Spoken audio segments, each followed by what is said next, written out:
Hello everybody, welcome to Steve on Steve. This is going to be a bit different from my usual content. I read an article in a newspaper today, and I thought that I needed to talk about it, so here's a brief video about that. Now, I don't usually read newspapers for several reasons. I believe, one, that newspapers are outdated. They are a waste of paper and resources, and they're environmentally unfriendly. They're essentially been almost entirely replaced by the internet and social media, etc. But I can't deny that most actual journalism and news work is done by newspapers, so you can't actually deny that they're valuable sources of information, even if most people don't read them anymore. But that is not the main reason why I don't usually read newspapers, and I hope that by the end of this video it will become a little bit more clear of what the main reason is. Now, I picked up this copy of The Guardian, and that's what I'll be talking about in this video. You can see the date.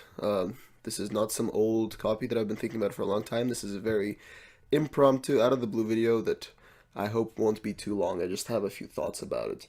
Now, the main article in this edition is this article called "Could a Populist Moment Become the Populist Age?" Essentially, it's an article about what the liberals in the West are trying to portray as this sudden weird surge of populism and nationalism and far-leaning ideologies, whether they're left or right, etc. And I just have a few thoughts on that. And this article, oh boy, it's a bit of a mess. It's a bit of a rough one. So yeah, without any further ado, let's get right into it. I mean, before we do that, I want to just talk about the author a little bit, Yasha Munk. I don't know if I'm pronouncing that right. I'm probably not. I'm not very familiar with this guy, but I did a little bit of research on him, and he's a lecturer in Harvard University, and he's just written a book, and this article is essentially his book thoughts condensed into a newspaper article. And well, hopefully it'll become clear from the article and from my comments about it. And essentially, he tries to adhere to the more or less common Western liberal theory of how the modern liberal democratic government, well, what they like to call liberal democratic government. Those two words, by the way, liberal democracy, are going to come up a lot in this video because they come up a lot in this article, frustratingly enough. And he tries to portray this as the kind of pinnacle of human society, and hopefully it'll become a bit clearer a little bit later in this video. And I'm just going to try to challenge that a bit, and especially a lot of the things that he says in this article in regards to that are just, they're just false, So yeah, let's get right into it. So the first part, the paragraph starts out pretty harmlessly, starts like a pretty typical foreword to some shitty long novel. There are long decades in which history seems to slow to a crawl, etc., etc. And then it really starts. But for all the ordinary business of time passing, the lodestars of culture, society, and politics remain the same. Now, I'm not entirely sure what he means by that. I mean, how do societies and politics stay the same? Societies and politics is constantly evolving. I mean, the Eastern Bloc and European socialism fell very recently, less than 30 years ago, 1989, 1994. That was massive upheaval and changes in politics and society. Very drastic. And for a more recent example, the Arab Spring, 2011 until now. Massive changes in society and politics. So I'm not quite sure what he meant by society and politics remain the same. Then he goes on to say, voters clamor for policies that were unthinkable until yesterday. Now, what does that mean? Which policies that were unthinkable about this day? I mean, I suppose you could talk about things like drones, but I think we can all agree that the more pressing issues in current society are things such as abortion, religious freedoms, LGBTQ plus rights, health insurance, the death penalty even, of course, racial conflict. And this isn't just me saying, this isn't just my opinions. There have been polls and many polling websites that have shown that those are the issues that Americans, mostly this is an American poll, care about most. And all of these issues have existed since at least the beginning of the last century. I mean, all of the ones that I've listed just now have been around for at least a century. So I'm not quite sure what he means by voters clamor for policies that were unthinkable until yesterday. And even if he means by such things the more Trumpian policies and the radical rise of the right in Europe in terms of things like immigration and racial laws, etc., people throughout ages have been asking for that. You know, the segregation movement in America. People wanted racial segregation, racial profiling, etc. That's been around for a while. I mean, the Romans used to complain about immigrants. So that's certainly nothing new. But you know, that's a pretty vague and harmless, if, you know, shallow introduction to what we will discover is a very vague and shallow article in and itself. But then it really gets bizarre. The second paragraph starts, until recently, liberal democracy reigned triumphant. Now I'm going to have to stop immediately. What does he mean by that? How? There's a lot to unpack in these next few sentences, and it just starts with the bullshit immediately. Until 1992, most countries east of Austria and north of India were not liberal democracies, but socialist states, as well as many in Southeast Asia, Africa, and South America. Not to mention, on the complete opposite side of the spectrum, the various American fascist puppet states, such as Pinochet's Chile, some of which, or rather many of which, still exist today. So, to say that up until recently liberal democracy reigned triumphant is just silly. It's just factually inaccurate. Then he goes on to say, for all its shortcomings, most citizens seemed committed to their form of government. Now, where? When? In which country and in which era were most citizens ever completely content with the government or committed to said form of government or its policies? I mean, there are countless examples. The civil rights movement, the miners' strike in Britain in the 80s with Thatcher, the Troubles in Ireland. I mean, it's very hard to say that up until recently, most citizens seemed committed to their form of governments, because it's very clear that very large stratas of these societies were not content with these governments. So that's just, again, plain inaccurate. In the next sentence he says, radical parties were insignificant. What does he mean by that? That's absurd. There have been radical parties since the dawn of civilization, and especially in the post-industrial society, with the rise of things like class consciousness and education. For example, or just a few examples of very radical parties in these so-called liberal democracies, once again, from both ends of the spectrum. The Black Panthers in America during the Civil Rights Movement, who were a militant, radical leftist movement for black liberation. And at the same time, during the Civil Rights Movement in the United States, the Ku Klux Klan saw some of its highest memberships, which, in case you don't know, is a very far-right leaning, neo-Christian, kind of fascistic cult who want to bring back slavery. And the KKK still exists, by the way. And they've been, quite recently, making headlines, such as Charlottesville. Another fine example of a very recent radical party, or at least a relatively recent radical party, the Irish Republican Army. I mentioned the Troubles a little bit earlier, and yeah, they were a very radical party. I mean, they committed acts of terror for their goals. I'm not going into the morality of whether it was right or wrong. I'm just saying that to say that there were no radical parties up till now or that they were insignificant is inaccurate. It's simply false. He then says, political scientists thought that democracy in places like France or the United States had long ago been set in stone and would change little in the years to come. Democracy in France is set in stone? In the span of 3 years, there were 2 different coup attempts in France, one of which succeeded and led to the nearly 10-year dictatorship of President Charles de Gaulle. So, and that was after World War II. That was after the defeat of fascism in Europe, or the supposed defeat of fascism in Europe. So, to say that French democracy has been set in stone and would change little, once again, inaccurate.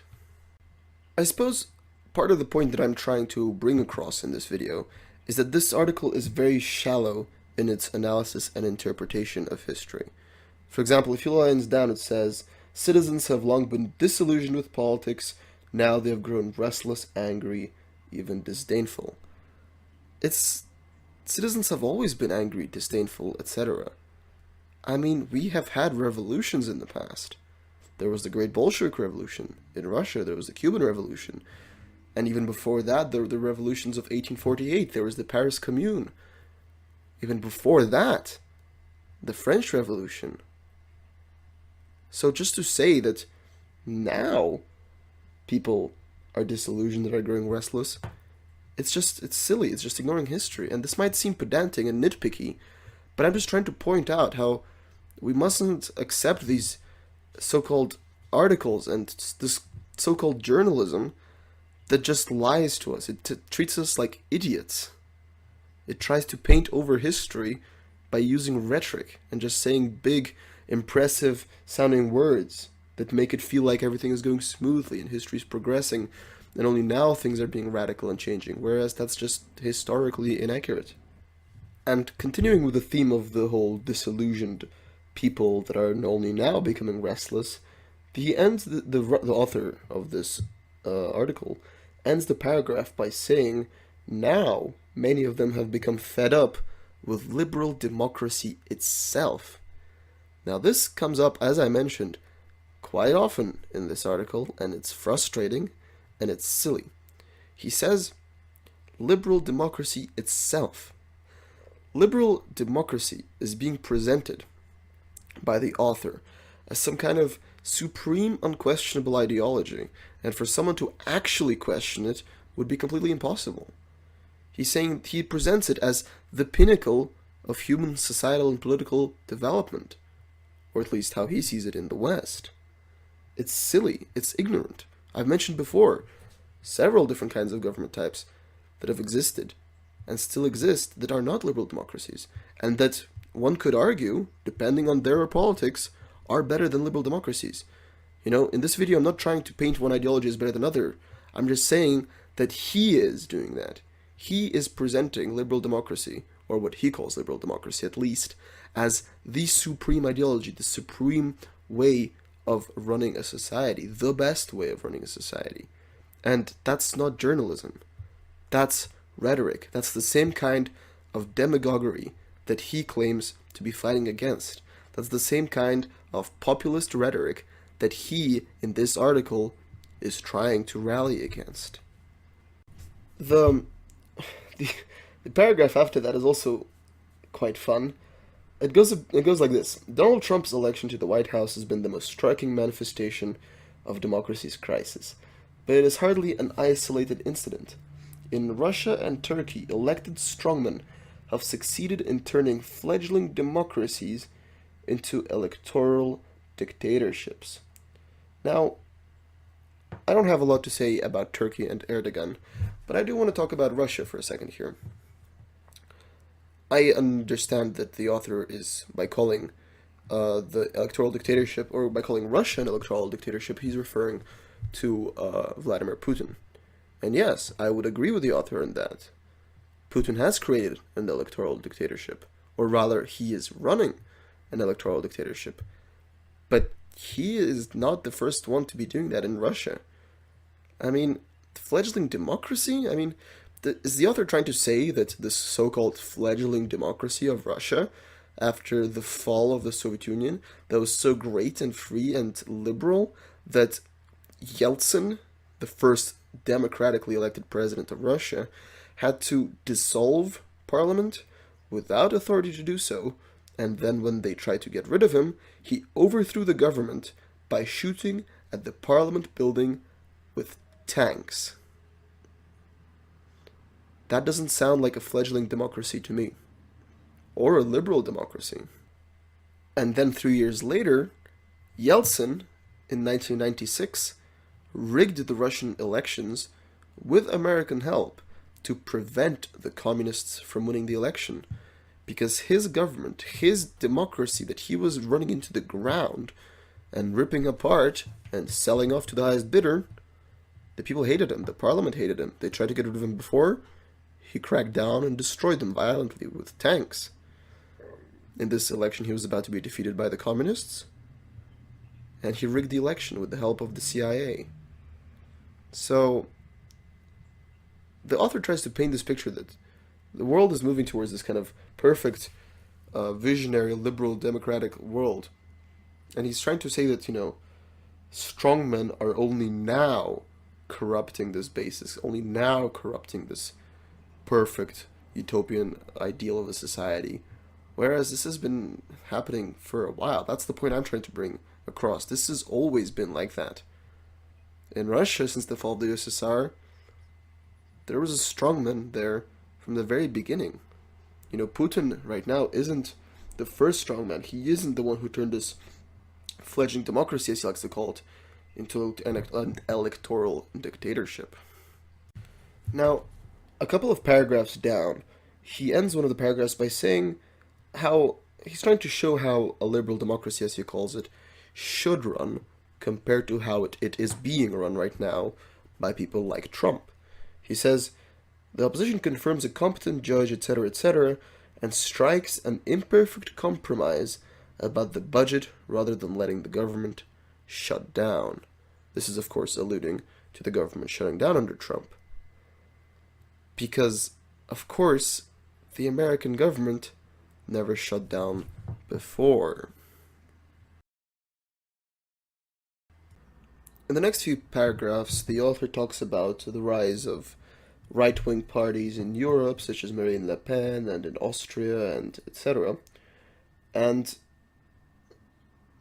about halfway through the second page, he once again talks about the perfect messianic liberal democracy. He says, we like to think of the world as getting better over time, and of liberal democracy as deepening its roots with every passing year.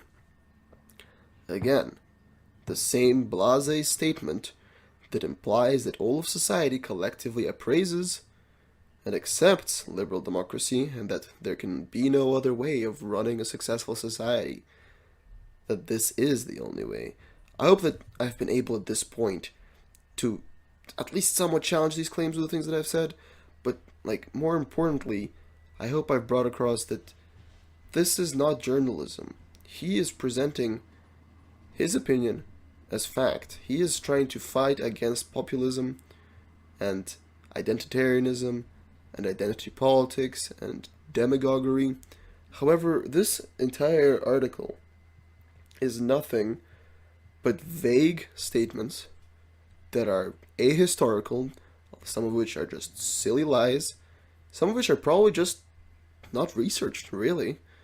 This is just poor journalism, This is the reason why I don't read newspapers. Because it's poor journalism. It's not researched, or even if it is, it's lied. Or at least they peddle lies. The article then goes on for about another page, in which the author more or less nonsensically waffles about what to do about today's apathetic youth and how to bring them up to uphold liberal democracy again, and therefore deserves no further time or effort, at least not for me. There is one interesting paragraph, however, on the second to last page, which goes like this. One possible explanation for why a lot of young people are disenchanted with democracy is that they have little conception of what it would mean to live in a different political system. People born in the 1930s or 40s experienced the threat of fascism as children or were raised by people who actively fought it.